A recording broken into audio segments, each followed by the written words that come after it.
जब सबसे अच्छा दोस्त भी साथ छोड़ दे तो समझ लेना कहानी में बड़ा मोड़ आ चुका है। ऐसा मैं इसलिए कह रहा हूं क्योंकि सऊदी अरब और यूएई के अपनी जमीन और एयरफोर्स देने से इनकार करने के बाद अब अमेरिका के सबसे बड़े दोस्त ब्रिटेन ने भी अमेरिका का साथ देने से मना कर दिया है। ईरान यूएस वॉर की आज ये सबसे बड़ी अपडेट है।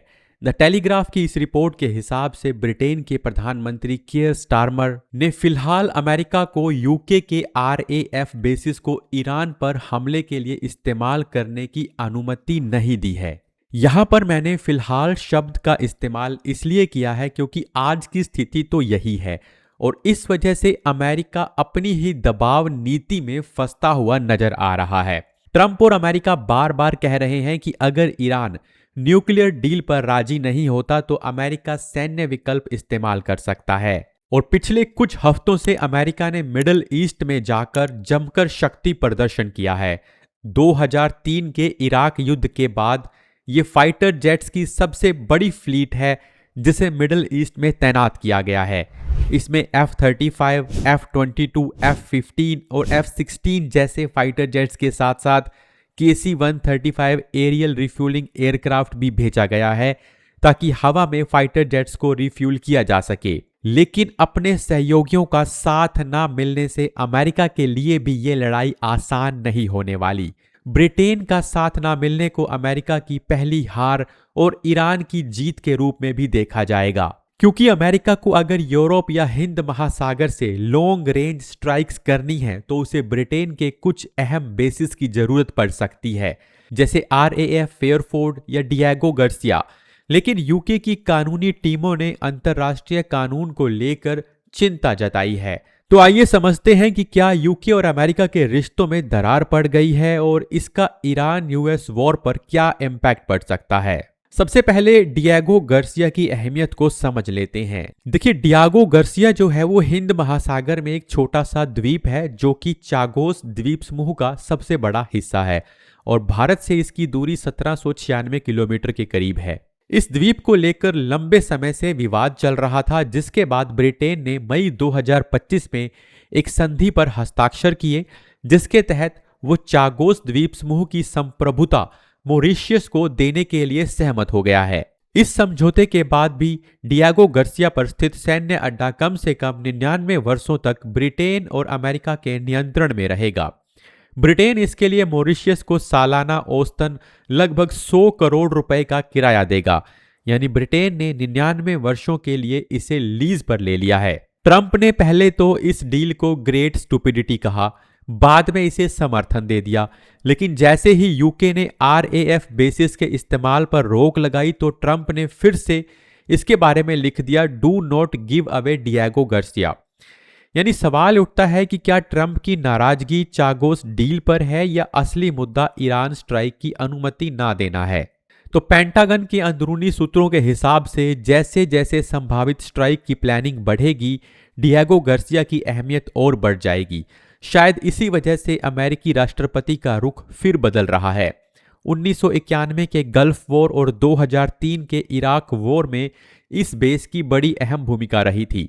लेकिन यहां पर दिलचस्प बात यह है कि Diego Garcia technically British territory है, फिर भी अमेरिका को वहां ऑपरेशन के लिए सिर्फ नोटिफाई करना होता है, यानी ब्रिटेन से कोई औपचारिक अनुमति लेने की जरूरत कम ही है।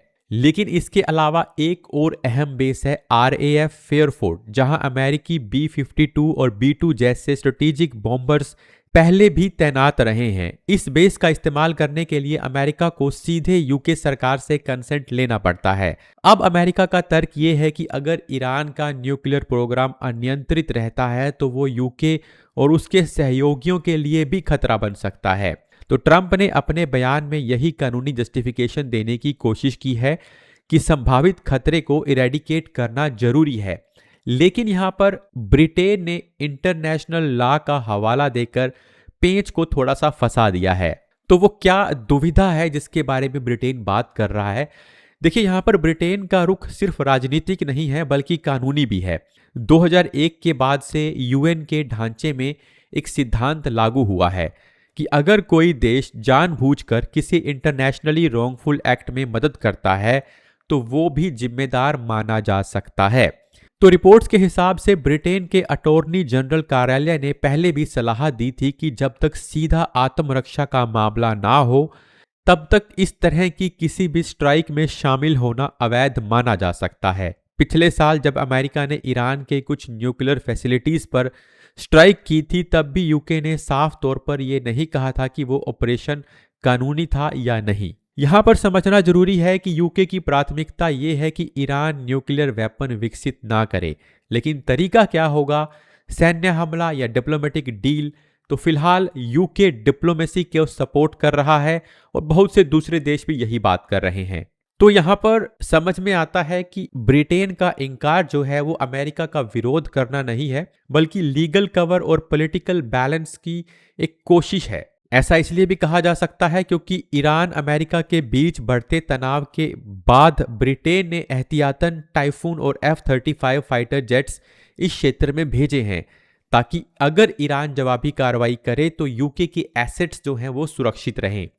यानी यूके पूरी तरह अलग नहीं है, वो डिफेंस पोस्चर मजबूत कर रहा है लेकिन ऑफेंसिव स्ट्राइक में सीधा शामिल होने से भी बच रहा है। और इसके पीछे ट्रंप का जो एक उखड़ा हुआ रवैया है वो भी एक कारण हो सकता है। तो वापस आते हैं कि क्या यूके का इनकार अमेरिका यूके रिश्तों में दरार का संकेत है। देखिए, ऐसा देखकर लगता नहीं है क्योंकि दोनों देश अभी भी नाटो के सहयोगी हैं। इंटेलिजेंस शेयरिंग और जॉइंट ऑपरेशंस लंबे समय से चलते आ रहे हैं और असल में ये जो मामला है वो तीन चीज़ों के बीच का संतुलन हो सकता है: international law, regional stability, UK US political relationship. तो हाल ही में ब्रिटेन के प्रधानमंत्री कियर स्टारमर ने चीन की जब यात्रा की थी तो ट्रंप ने इस यात्रा और चीन के साथ समझौतों को ब्रिटेन के लिए बहुत खतरनाक बता दिया था। ट्रंप ने चेतावनी भी दी थी कि चीन के साथ गहरा संबंध ब्रिटेन के राष्ट्रीय हितों में नहीं है। लेकिन ट्रंप खुद अप्रैल 2026 में चीन की यात्रा करने वाले हैं। मतलब ट्रंप खुद करे तो कोई दिक्कत नहीं है, लेकिन कोई दूसरा करे तो ट्रंप को परेशानी है। तो फिलहाल ट्रंप ने ईरान के लिए नई टाइमलाइन दे दी है कि अगले 10 दिनों में डील कर लो वरना सबसे बुरे परिणाम के लिए तैयार हो जाओ। तो अगर बातचीत टूटती है तो अमेरिका डिएगो गार्सिया से यूनिलेटरल स्ट्राइक कर सकता है जहां उसे सिर्फ नोटिफिकेशन की जरूरत है और ऐसा संभव है कि यूके भी अमेरिका को सिर्फ आंखें दिखा रहा हो और बाद में अपने बेसिस को इस्तेमाल करने की अनुमति भी दे दे, क्योंकि मुश्किल समय में ही अपने और परायों की पहचान होती है।